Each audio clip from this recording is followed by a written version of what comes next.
welcome to the Lunchbox Review. Today we are reviewing Wandavision episode 1 and 2. I am joined by Michelle, Alex, and Germ. And so Wandavision is finally here. It is the first Marvel show on TV or anywhere for almost a year and a few months. So, we're gonna go through our initial thoughts, and then we're gonna discuss the episodes. So, who wants to go first with their initial thoughts of the first two episodes of WandaVision? I'll just keep it really simple. I really enjoyed the first two episodes of WandaVision. I thought they did a really excellent job at mimicking like that 50s kind of comedy show. Also, it was just like full of whimsy at every turn. Kind of a symbol of simpler times, which I really enjoyed. That for a little bit of a slow start, I'll be honest, but it's kind of cute to see superheroes just kind of living normie life and going through their day-to-day trying to fit in. So yeah, so far I really enjoyed it. Love the aesthetics, was obsessed with all the outfits. So yeah. I'll go next because I'm mildly the opposite. I did not. It wasn't good for me. I struggled to watch the first episode. I watched and I was like, I get what they're doing. I like grew up on like I Love Lucy and like all those types of shows. Like that's my mom's like thing. So we always used to watch them together. And honestly, they nailed it. Like that is exactly what it is. Not my cup of tea. If episode 2 wasn't as good as it was, I would have honestly not continued. I did not want to watch episode 2 after watching episode 1. I was mad. But I was like, okay, they put out 2 episodes. I'll watch the second one. Now that I've watched the second one, I'm like, a bit better. I still don't love it. And I don't think if we weren't reviewing this all together, I don't know if I would continue to watch it straight up. Yeah. I don't like fun. I don't like whimsy. I don't like it. I don't like it. I like, scary, spooky things or just like a lot of fighting. And that's not there right now. Maybe it will be. Who knows? The mystery of it does have me intrigued, but I'm still really not sure. I was kind of underwhelmed, kind of similar to what Michelle was saying. Although I did like the aesthetics, as Germ was saying, it was cute and stuff, but it kind of wore out really fast for me. And then I guess I didn't like it as much as I would really like to because I know that there's just something happening underneath the surface, right? So that's what kept me going. Like every little thing that's like, wonder what's going on here. So I was like just thinking of that there was something deeper. But I guess I've read somewhere that most of the legit reviewers got the 3 episodes. And that's why when the initial reviews came out, there was like 9.6, 9.1. But then when the first 2 episodes came out, it started going down because it was only the 2 episodes. So that's what I think. We should have gotten the 3rd episode. But I did like it, but I'm kind of 50-50 on it for the same reasons as Michelle. Okay, I want some darkness. So I should also poo-poo on it too. No, join me. You got 2 poo-poos. I should, people but who hate fun. I know. It would make for like a much more interesting, opinionated video, but I just can't. I'm really lukewarm on this, on the 2 episodes. Like Michelle said, same thing in my household. I Dream of Jeannie, Bewitched, I Love Lucy, ha ha ha, there's a misunderstanding, slapstick comedy. I've seen so many episodes and I can't stand it anymore.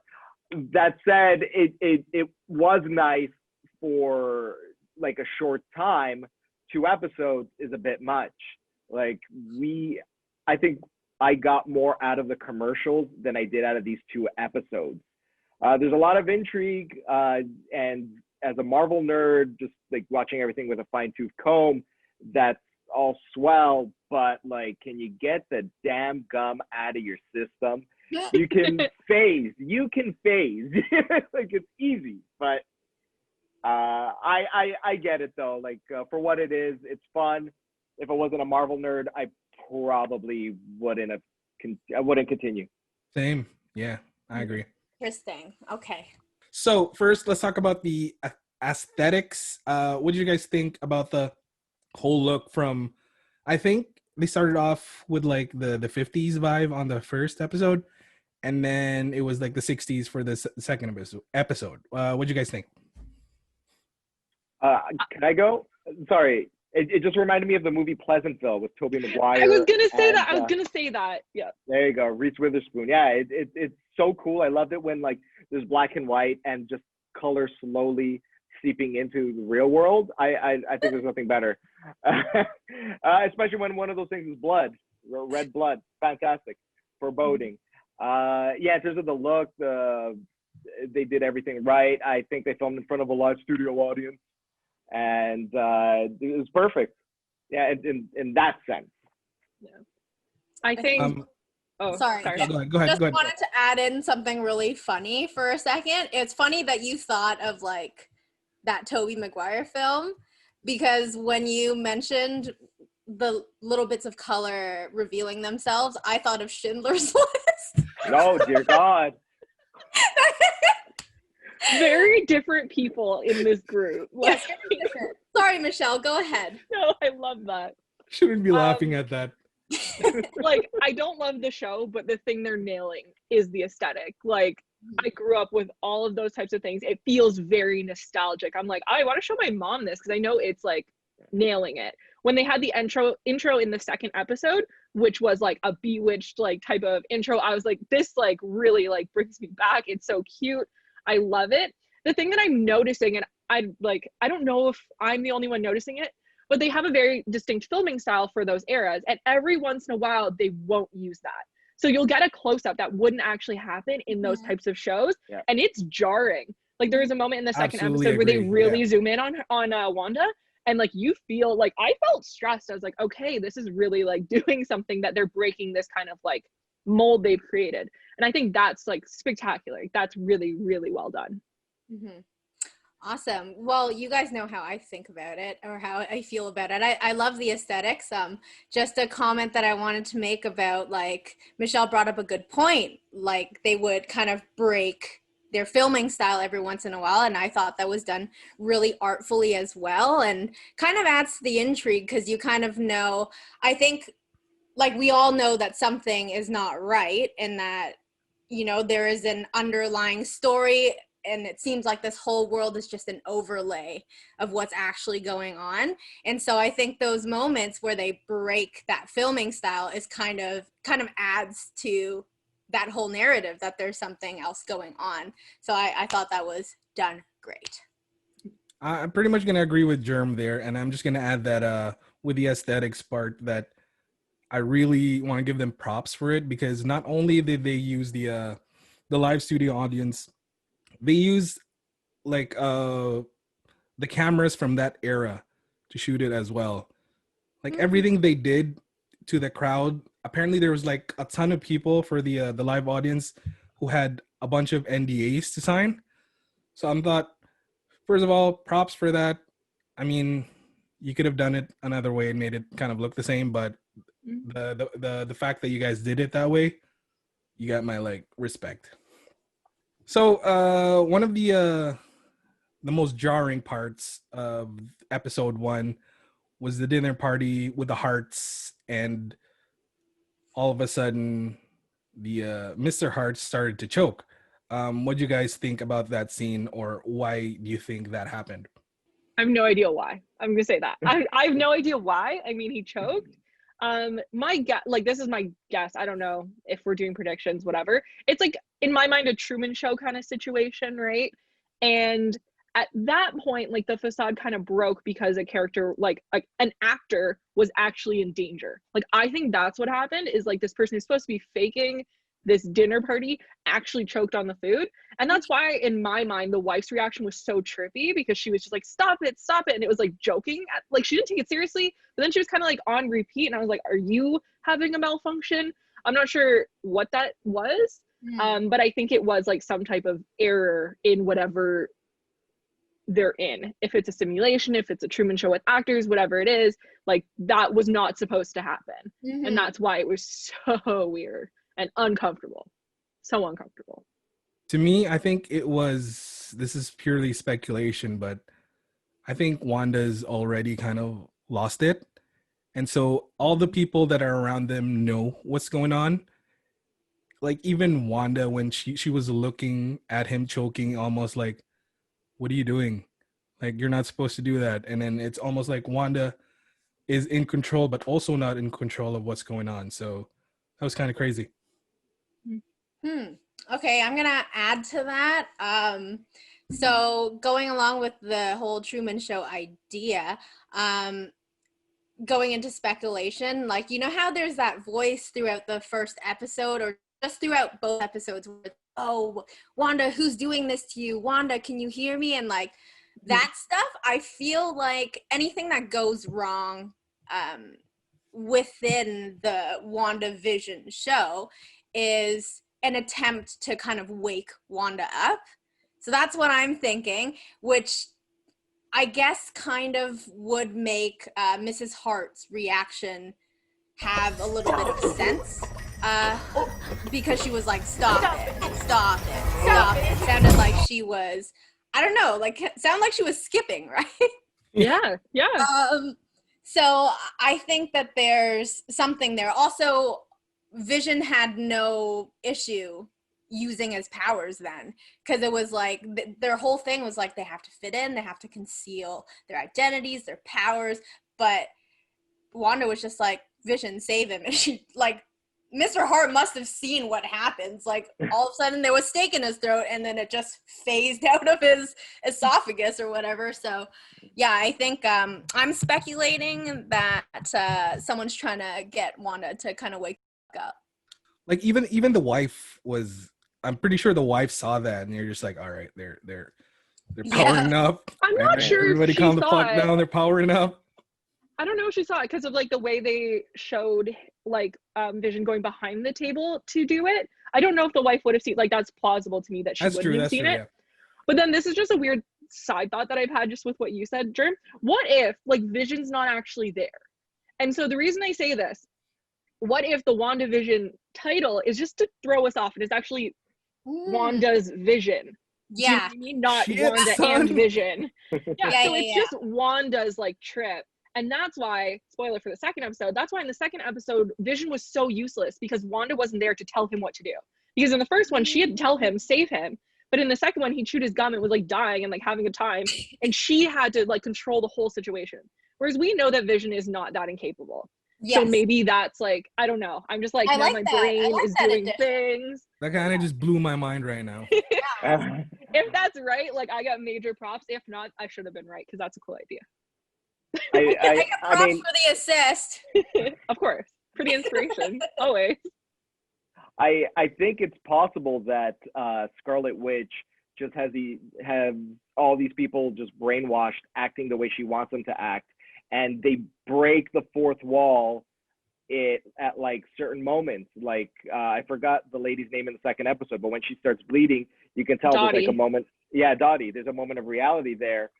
And what happens, and when the choking happens, the person that was choking, you see the reality setting in as he chokes. But once the danger is removed, he's back to the brainwash, back to WandaVision. And it makes me wonder, is this during the snap? Like did Thanos, his snap, cause Wanda to create this parallel world? Yeah, there you go. To create this world where Vision's alive, all this. So is this what we're seeing? Is the whole stop it thing? Like, stop Thanos or something like that? Yeah. I like all of these theories. I like all of it. Well, also, okay, I'm going to add to this now. So right. we're building this really great hypothesis, you guys. So going along with both what Alex and Michelle have added, Alex, you said breaking the fourth wall, and Michelle thinks that it's purely like the Wanda show because it's not Wanda and Vision, it's Wanda's vision, quote unquote. In the second episode, I thought it was really interesting how when both Wanda and Vision are kind of getting ready for that talent show, and it's, you know, they're setting up on stage and getting everything ready, and Agnes comes out and says to Wanda, oh, hey, it's the star of the show. But there's some ambiguity there, right? We don't know if she meant the star of the talent show or literally the star of WandaVision, which I thought that was kind of cool. Okay, so to add to that, there is one character that seems to kind of, in my opinion, know everything that's going on, and that's Agnes. To me, she's Agatha Harkness, which in the comics, but in some of the X-Men books, she kind of took care of Scarlet Witch. Right. She's her mentor. So says Wikipedia. I think Agnes is Agatha Harkness, and that Agnes is there to keep Wanda from overly going nuts. And that's why there's these two opposing forces kind of trying to be for Wanda, which is Sword on one side, and then Agnes on the other side. But which side is kind of really the good one, or which is the bad one, is kind of up for debate. So who do you guys think Agnes is, and how you guys liking Agnes? I think you're right, because correct me if I'm wrong, but is there not some type of witch costume shown in the trailer? I remember seeing her in a witch costume, and I remember having a conversation about that. So that could be very true. And that could also be like, in the first episode in particular, she kind of shows up, and she shows up in the midst of like what's happening at the dinner party, and is very chill about how chaotic it is. And I feel like somebody who's in the know would behave the way she behaved, because it was very like her coming in like, here's your pineapple and here's this, and like, I'll do this.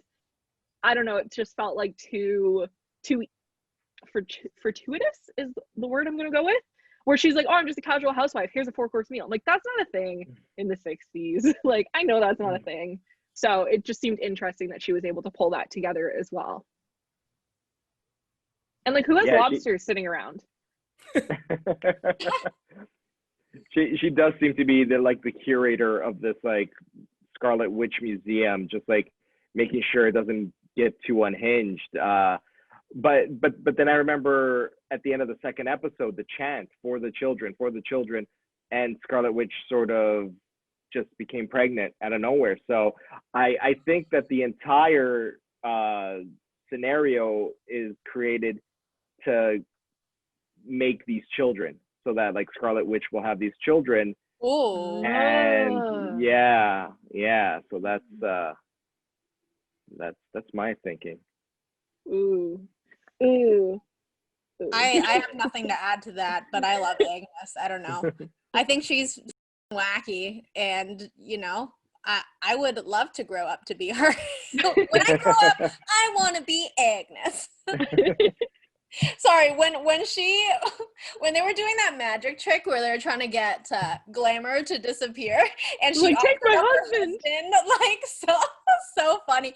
Don't you mean? Oh, I can't even. My favorite was when she was just drinking at the luncheon. I was like, I identify with that. That's really, really funny.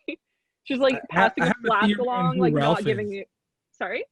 I have a theory on who Ralph is. Who? Like the husband. Yeah. Mephisto. Ooh. Right? Wait, the husband of who? Oh, Agnes? Of Agnes. Oh. Like her husband. I mean, she keeps talking about Ralph, but Ralph you never see him, right? Interesting. And then there's some speech about the devil's in the details, kind of all that. Yeah, and she's like, oh, and among other places is what she says, or something like that. Ah. Ooh. Because this is all crazy. We all know that Evan Peters was cast, who is Quicksilver in the Fox X-Men kind of world, but I'm pretty sure he's not going to play Quicksilver in the MCU, but maybe no, yeah, like the other Quicksilver. What? I like him, and he really like looks like he fits into that vibe, because I forget which one of the American Horror Stories was kind of like taking place in the 60s. I want to say it was Asylum. He was in most of them, but there's one where he like is dressed the way they would be dressed in the show, and like he really fits that like look, if that makes sense. So that's why this kind of third episode is kind of critical to me, to see what they're gonna do, because this is the third episode that the the episode 1 to 3 is where the critics are like, wow, yeah, they're going places with this. So yeah, hopefully. Anyway, moving Let's on. move on. Somebody. Oh, what did you Go, guys Germ. think about the I don't remember that much about the episode, the commercials, only that I liked the toaster commercial. I just remember liking it and thinking that, like, oh, like, is there a clue in here? Like, should I be paying extra close attention? And I just thought it was whimsical, but let's hear some of your thoughts, so maybe I can like jog up my memory. Okay, so I really like the toaster commercial too. But like Alex was talking about earlier, if you're a Marvel fan, or then there's something you're looking for at like everything, right? So the only thing that I seem to really notice between like the two commercials is that the second one with the Strucker watch was more darker, and then their facial expressions were more kind of somber. Yeah, exactly. Yeah. So I don't know if they're gonna do a thing where the next commercial is gonna get weirder and weirder, but I kind of like where it's going. Like kind of breaking Wanda's attention a little bit, like, or this like illusion of normalcy keeps getting darker and darker. That's cool. Did anyone notice? Anyone notice that the toaster, the Stark toaster, when they put it in, it made the sound of the Mark I shooting? That's pretty cool. Yeah. Did not even know. Yeah. I noticed. I'm like, hey, wait a sec. I was like, why do I recognize this sound? Oh, right? That's why. Well, it's important to point out, like we pointed this out in our pre-recording discussion, but commercial 1 was the toaster and it was from Stark Industries. Commercial 2 was a watch and it had a Hydra symbol on it. So that's where, like, if you're paying attention, you're going to get those little nuggets of information. What they mean? No, not They're sure. definitely signals to Wanda, right? Like they don't remember anything, right? They didn't remember what that date on the calendar was supposed to signify, and they were shooting themselves in the foot trying to remember. I think, something's gone funny with Wanda's memory, and I think these little things showing up in the mundanities of their everyday lives, like in the commercial with the Hydra watch and the symbol, and same with the Stark commercial as well. I think they serve to be like little things that she can anchor onto to kind of rebuild her memory. Okay, counter argument. Okay, I'm not convinced she's seeing them. So if we're going with like the TV show Truman Show format, those commercials are for the audience. They're not for Wanda. So that's just like the thought I had, because in the first episode we see that final screen of the zooming out and we see the person who works for the sword place like watching WandaVision. So are the commercials for them or really for us as the audience? Are they really just like little Easter egg nuggets for us? Just as like, hey, if we're gonna do like this kind of vibe, let's give you commercials from those time. Let's make the show kind of more realistic. Because we do have like the shortened time frames of the show as well, with the first episode being like in the 20-minute, 28, 29-minute range, second episode being 36. Like that's not what we're used to now. Okay, so you think they're just solely for the audience, like us? I think they're either for us, the audience, or like Sword, the audience, like whoever's watching the Wanda situation. Okay. Could I just throw something for like a little ember for everyone to maybe catch fire? Absolutely. So if we think about Wanda's origin, the first person to have like the biggest impact on her was Tony Stark, because in Sokovia, a missile landed, it destroyed her home, and it said Stark Industries. That's the same name that we see in the toaster. Now, the second most important person is the one who gave her powers, and that was Baron von Strucker, and his name was on the watch along with the Hydra symbol. Okay. So could it be Wanda's subconscious just coming through in the form of commercials? So Alex, what you mean to say is that you agree with me. Okay, with that extra information about the name of the watch, like I take back my counter argument, but I still think it could be a thing. No, you're right. You're right. Absolutely. But the name of the watch, I did not notice that. I did not make that connection. So that's actually huge. I do think that the third commercial will tell us everything we'll need to know. What do you think the third commercial will be about? If it's, what is it? What so name? They went 50s, 60s, 70s. studded belts. I don't know. No, a vacuum cleaner. No. I meant Vacuum, like, vacuum. A Winnebago. For sure, vacuum. It's a vacuum. Yeah, That's a vacuum good one. That's a good guess. Yeah, but I what don't clue know. do you think, like, if you're going on the same hypothesis as I am, that like these commercials serve to be like signaling points for her to get her memory back, or if whatever, what name do you think would pop up in the third Quicksilver. episode? Quicksilver. So it could be A Quicksilver. vacuum named Quicksilver. Yeah. Oh, that's good. That's really good. That is good. Yeah, with something called Infinity, maybe for like future ones. General Ross, like something like the name of Ross because he signed that treaty that made her illegal. Yeah. Right on. Nice. Yeah. What do you guys think? Sorry, I'm putting it out to the audience. What do you guys think the third commercial will be about? Hit us up in the comments below. Smash that like button. To start off, this is kind of in episode 2 now. There was one thing that just was very unnerving for me throughout the whole episode 2 is when they kept saying it was for the children. Was that the exact quote? Is it for for the children? For the children. And they kept repeating that. I'm like, this is like bothering me so much. It's making me And then if you think about it, episode 1 and 2, you don't see a single child throughout the episodes. Good point. I'm like, I don't know what's going on here. And no animals, except for the rabbit. Except the bunny. That's the first time you see an animal. I don't know if like, I was curious about that. Nobody like walking their dog or anything. There were bees. That's an animal. I'm just jumping right to that. That was the little spookiness that I was excited for. That got me though, because I was like, excuse me, what?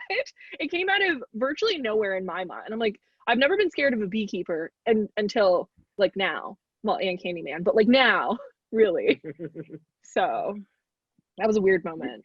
Yeah, that was a real weird thing because it sort of harkens to like the comic books, the AIM bad guys have like sort of like the beekeepers kind of outfit, but because there were bees, actual bees, it's like, okay, maybe it's not AIM, but it's a real beekeeper. The sword logo was also it was on him? On him, yeah.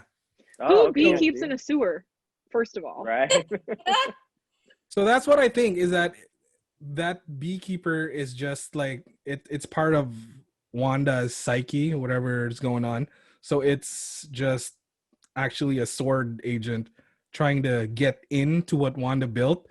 And as soon as Wanda sees it, she just almost just rewinds everything. Yeah. She's like, what did she say? She says something about that. She comments on it. I forget what it is. She's like, I no. think she says like, no. Yeah. She just says no and then rewind. See, because this is kind of where we're almost done. So this is kind of my theories going forward is that I think that all this is because of what happens to Wanda throughout her whole MCU existence. This is like the TV shows and everything is from just her growing up in Sokovia. This is, it's a third world country. They have just the old shows, and that's why that's what she's projecting is what she knows right now, and it's what gives her comfort. So because of this, she doesn't go totally insane yet, but eventually because of the opposing forces that are fighting for her, she's gonna tip one side or the other, either fix everything or, House of M styles and Alex. I think it's worth noting as well, based off what you said there, Lou, about like her Sokovian background. That's the only thing they remember about each other. In the first episode, when they're being asked, where are you from? When did you get married? Like neither Wanda nor Vision could answer. But in explaining things about Wanda, Vision he referenced Sokovia, I think 3 to 4 times he said it. And I thought that was really interesting that the one piece of their past that like they're actually talking about is that. When they really haven't mentioned that in the MCU movies that much, like once everything happened in Sokovia, once Quicksilver died, they didn't really like super talk about it anymore in reference to her. I will say that there was a wine bottle with the name House of M, but in French. It was called Maison du Mépris. House of House Misery. of M. Mépris, is that what Mépris means? House of, spell it. Can you write it into the chat? Well, it might just, of Contempt. House of Contempt. Okay. Oh, Ooh. that's interesting. That was at the Yeah. dinner. That would have been at the dinner party, right? I think so. Yeah, she just. I was like popped trying to think of open. when we saw wine. That would have been when. Yeah. Of Hmm. Contempt. Yeah, so there you go. Oh, That's interesting. now we got. Oh, why would you drop that right at the So end many of our little video, Alex? nuggets. I feel like I need to go watch everything again and just like take magnifying glass to the corners of each screen. And Right. that's it. Like that's really it. I am definitely gonna write better notes for the next one. I'm Same. gonna definitely write notes. Period. I'm gonna start taking them. So I I won't guess do we that, can but end I it should. off with the we talked about the talent show. So kind of going forward, like we do with like the boys episodes, not necessarily what's gonna happen in the next episode, but what do you guys think is gonna happen, like kind of moving forward? I'm just gonna say that Wanda's gonna slowly go nuts, and then eventually she will become a villain, which will kind of either go to the next Dark few Phoenix. episodes and then become a villain in an actual MCU movie. So Intern. you're gonna go nuts. For some reason, I think mutants will be introduced in this series, and yeah, what do you guys think to end it off? I don't have a lot of I haven't been predicting or coming up with hypotheses really for future episodes, but I will say that I'm really interested in seeing what comes of her children. Like she magically became pregnant Yes. after a bunch of people chanted for the children, and we didn't see any children in that world. So I'm really intrigued to see what happens, because it seems like things are moving faster now, right? Yeah. And that intrigue is being revealed a little bit quicker. So yeah, I'm curious about her children and her pregnancy. That's all I'm gonna Yeah, apparently over there, once you eat popcorn, you get pregnant. So say. The world I'm never going in. No thanks. I mean, this isn't my like true prediction, but in combining what you both said, I think if there's something to put Wanda over the edge at this point after everything else she's been through, it would be losing those children in some way. That's literally all right, she that's has. Right. Oh. She's In the lost comics. Vision, she's lost everything. It's gonna be the kids that are gonna like be the tipping point if that's the route they take. I don't necessarily have a prediction besides my crazy like hypotheses that just came out of nowhere. The thing that I'm just going to say I'm hoping for is, or I'm excited for and hopeful for, is that moving forward, number one, more things are revealed that are going to change like the way Wanda and or Vision, maybe just Wanda, interact with the world, which for me as a viewer will make it more interesting, because I can't continue necessarily with this like not understanding like this just existing in this world. I want to see her fight this world and struggle with it and question it more. That's gonna be more intriguing to me, and I'm excited to see like how far through the decades they're going to move, because I'd love to see things stylized like in the way of the 90s, and we get like some Friends vibes and like things like that. I think would be really cool to see. So I'm hoping that's kind of the progression of it, where we're going to see like, you know, the iconic shows from each decade played out with these characters, which would be, I think, really fun. Just let's move out of the 60s and 50s. I'm done with it. Yeah, because that's what I think they're going for, is just like a few decades until it becomes like a full-blown Marvel thing for the last few episodes, right? Nice. Yeah. Okay. Alex? Okay. I'm going to oppose everyone, and I'm going to say, no, she is going to end the show as the savior of the Marvel Universe. And in the comics, she went crazy and she said no more mutants. In this, she's going to say, bring on the mutants or something like that. She's going to create some mutants. This is how we introduce mutants into the Marvel mainstream. This is the show. This is the beginning of Phase 4. This is how it kicks off, because like I'm sure Kevin Feige knows like how much money he can make with the X-Men franchise. Oh, for sure. Holy shit. Yes. Fox bungled it. Like they didn't know what they were doing. And now like this is going to be an introduction. Step aside the Avengers. Who cares? You can have Hercules on the team, whatever. But X-Men, yeah, I think this is where it begins. And I know what you can say What's for that to happen. No, comma, more mutants. Yes! I love it. Just cut it right there. No, comma, more mutants. More mutants. Put that on the screen. Beautiful. Yeah. And that is the end of our review for episode 1 and 2. What did you guys think? Let us know. As always, I am Lou, joined by Germ, Michelle, and Alex. All our social media is down here, and we'll see you again for the next episode, which is episode 3. Too loud.